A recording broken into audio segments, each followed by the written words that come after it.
back. Well, kind of in a weird angle today. Kind of at work, and I had some thoughts I would like to share. A lot of vehicles and wind and stuff going by, so the audio is a little weird. It's because I'm outdoors today, a little bit close to the highway,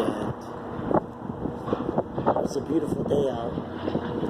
Wind is blowing, sky's blue.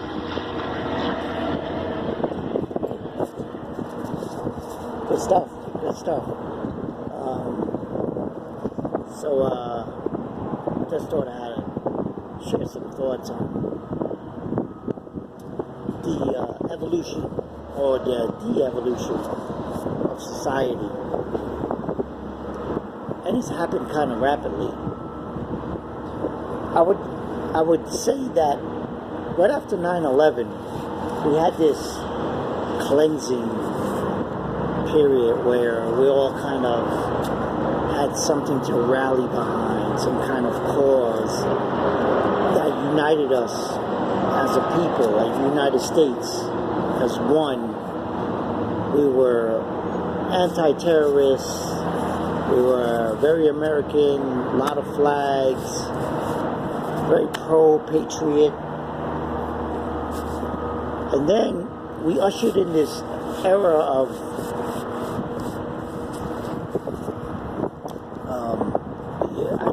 the fear of the globalists, the people who were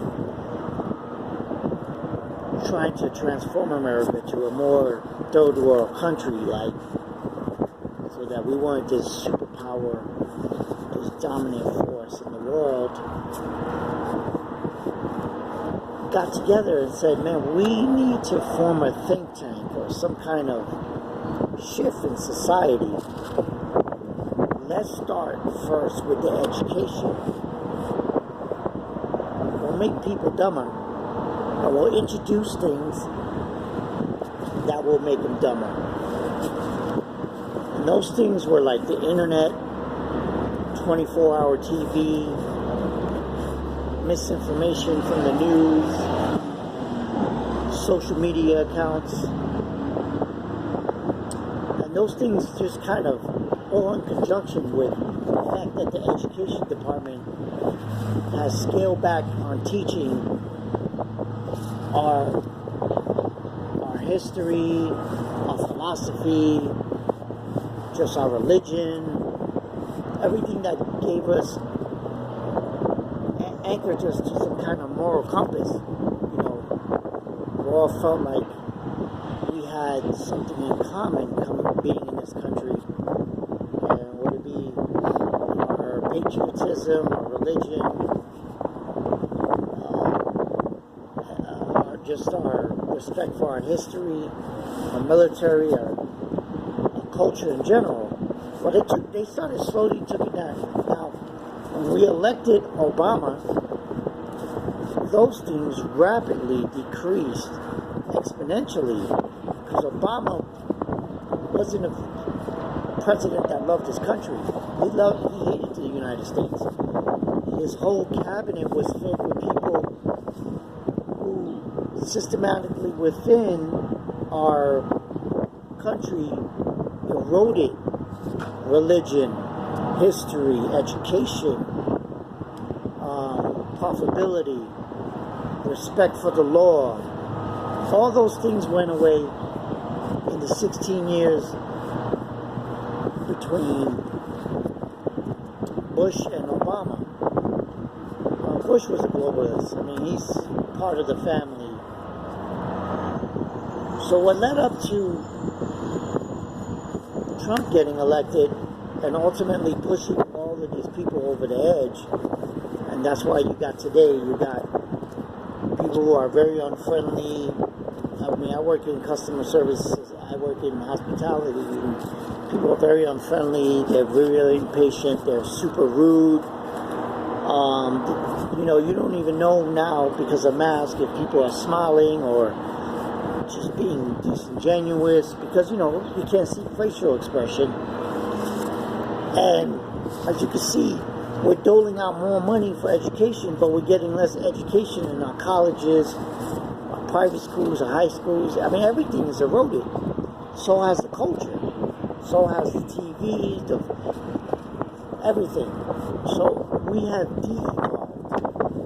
I remember a time where, I was going to school and I was in a kid in class who didn't know how to write in cursive, didn't know how to write their name, knew basic mathematics,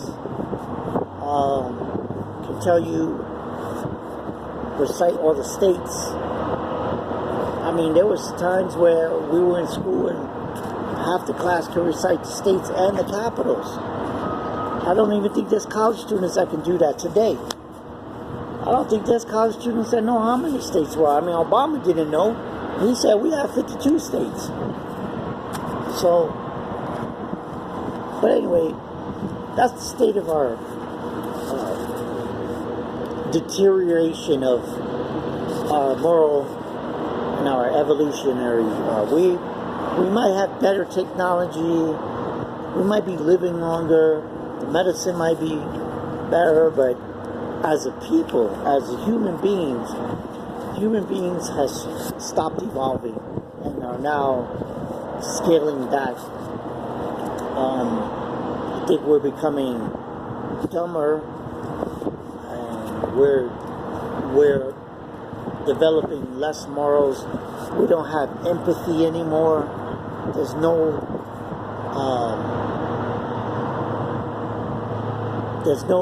checking on your fellow man to see if they're doing well.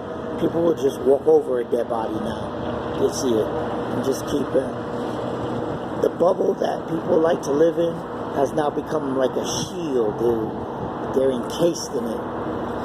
And all this wokeness by these companies, all the companies in the United States and in the world in general, because this is happening everywhere in the world.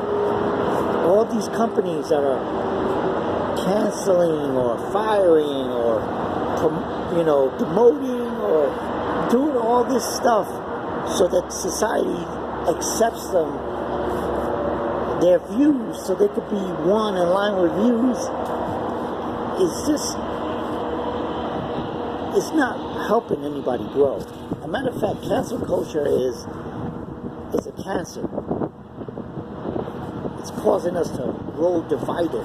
We're way divided now. I mean, thanks to Obama and Bush, those 16 years we had to deal with that. And it's not getting any better.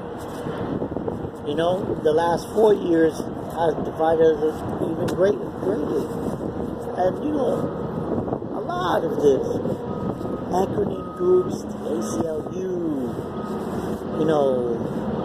the LBGK and the alphabet crew and the BLMs and the Antifa and all those acronym groups, they're worse for society. They definitely cause us to see the worst of human behavior rise, and now we're just seeing how blatantly ugly we are. We're no better than the microorganisms that are attacking us now with viruses and bacterias. We're worse because we're like a virus. We get in somewhere and we infest it until we corrode it, and it's a horrible situation. And do I see any light at the end of the tunnel? No, I don't.